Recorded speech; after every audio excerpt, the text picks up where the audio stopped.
Regresamos para la tercera parte del tema sacramento de la reconciliación. No es el tema, es el sacramento de la reconciliación, es el que vamos a ver. El tema se llama los sacramentos. Ahora bien, hablemos del sacramento de la reconciliación y veamos cuando Jesús lo entregó a los apóstoles, a su iglesia, para que practicáramos la confesión. Cuando llega Jesús, que ya resucita, llega y les dice así: ahí donde estaban escondidos por miedo. Jesús les volvió a decir: la paz esté con ustedes. Como el Padre me envió a mí, así los envío yo también. Dicho esto, sopló sobre ellos y les dijo: reciban el Espíritu Santo. A quienes liberen de sus pecados, les quedarán liberados, y a quienes se los retengan, les serán retenidos. Así es de que Jesús a sus apóstoles, a sus pastores de su iglesia, les dio el poder de atar y desatar, de perdonar o no perdonar los pecados, ¿verdad? Entonces, mientras no nos confesemos, pues vamos a tener los pecados retenidos, o sea, sin perdonar, ¿verdad? Entonces, ¿qué significa retener? Significa no perdonar. ¿Qué significa liberar? Significa perdonar. Muy bien. ¿Cuál es la gracia que recibimos con el sacramento de la reconciliación? La gracia que recibimos con el sacramento de la reconciliación es que Jesús, a través del sacerdote, nos limpia de nuestros pecados, siendo el mismo Cristo, a través del sacerdote, quien los perdona. Así es. El sacramento de la comunión. Jesús anunciaba su Eucaristía. La anunciaba de esta manera en Juan 6, 51 al 54, la Eucaristía o primera comunión, ¿verdad? Decía así, Juan 6, 51 al 54. Decía Jesús, antes de dejar la Eucaristía, la anuncia, diciendo lo siguiente: yo soy el pan vivo que ha bajado del cielo.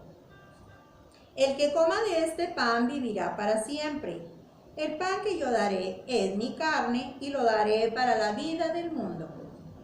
Los judíos discutían entre sí: ¿cómo puede éste darnos a comer carne? Y Jesús les dijo: en verdad les digo que si no comen la carne del Hijo del Hombre y no beben su sangre, no tienen vida en ustedes.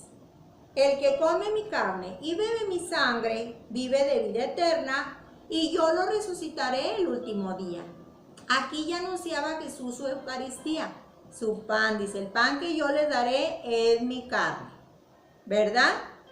Entonces, luego, un jueves que nosotros llamamos Jueves Santo, en la Santa Cena, es cuando ya Jesús se queda con nosotros en el pan y en el vino, ¿sí?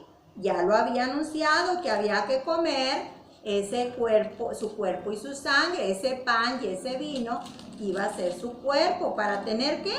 Vida eterna.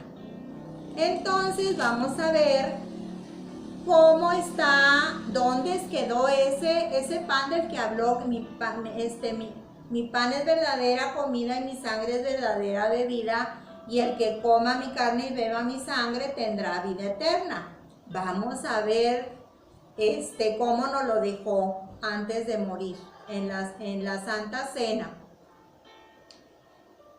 Dijo Jesús en la Santa Cena con los apóstoles, antes de que llegara Judas a entregarlo a las autoridades judías. Dice: después tomó pan y dando gracias lo partió y se los dio, diciendo: esto es mi cuerpo que es entregado por ustedes. Hagan esto en memoria mía. Hizo lo mismo con la copa, diciendo: esta copa es la alianza nueva sellada con mi sangre, que es derramada por ustedes. Aquí está, ya convierte el pan en su cuerpo y en su sangre. Ese pan y esa sangre que anunció, ¿verdad? El que coma mi cuerpo y beba mi sangre tendrá vida eterna.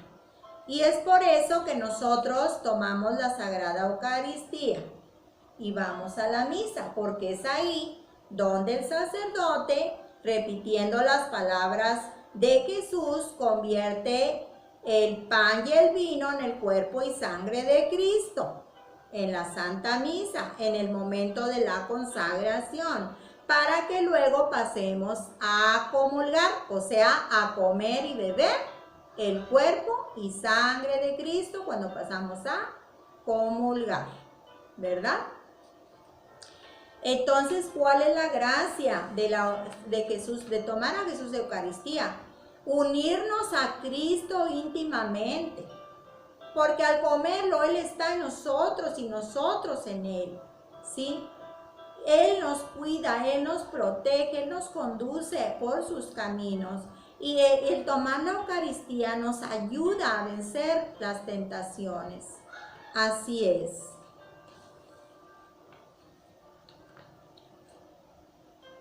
Y bueno, pues de antemano sabemos que vamos a tener vida eterna. Continuamos.